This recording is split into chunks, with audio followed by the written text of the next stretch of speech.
All right, and last up, CX needs DX.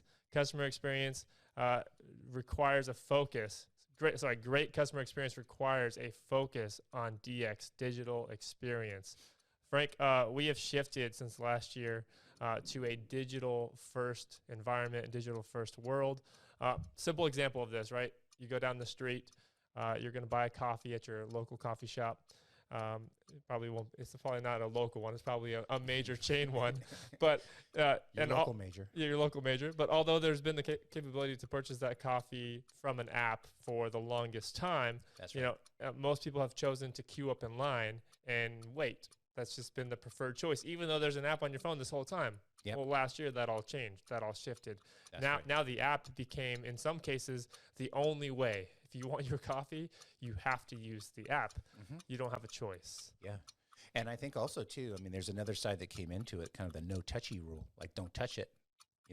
Put that finger away. Like, there's aspects to, that experience. Austin just rolled out that new parking app. So no longer do you go to a machine, which looked even cool as it was the year before, and get a little sticker coming out of there and throw that into your window. Now you get the app. The app knows your license plate. You punch in exactly, you scan the code. You punch in exactly where, or how long you're going to be there, and done. No sticker goes in the window. Nothing prints out. You don't touch anything. You touch your phone 100%, and you walk away.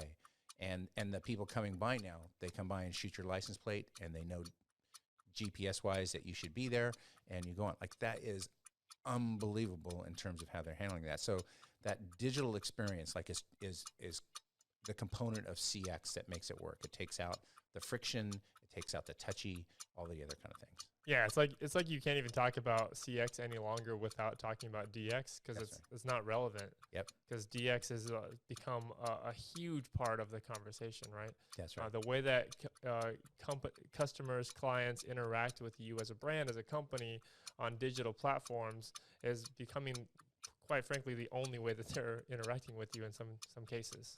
Kyle, if there was just one place that you could go to hear about these things, like the digital business experience, that would be like really helpful. Like if you could go to a live show and hear things about it, and then later on unpack that and listen to podcasts that kind of like thoughtfully break it down and bring in guests, that would be really, really good. There's got to be. Well, wait a second. Okay, yeah.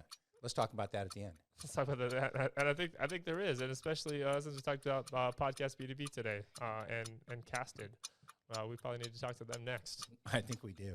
But I think this is a good way to kind of, cap this right here. I mean, the challenge for companies, again, is that the digital interfaces are rarely connected. Like this is, we're componentized, we have microservices, we have bolt-on apps, and then we have people trying to work on the journey.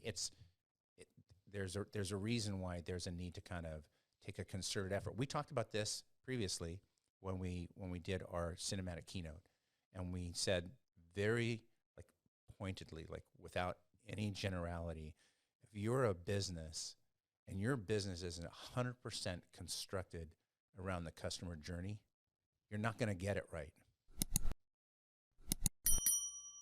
Plain and simple. Plain and simple. Now, that's not to say you're going to wake up one day and say, we've arrived, we've adapted. It's a constant struggle and a constant battle to continuously adapt. We've adapted. We're there. Here. Yeah. That doesn't exist. Well, there's a great saying that kind of builds on what you just mentioned, which is like, how do you open up a small business?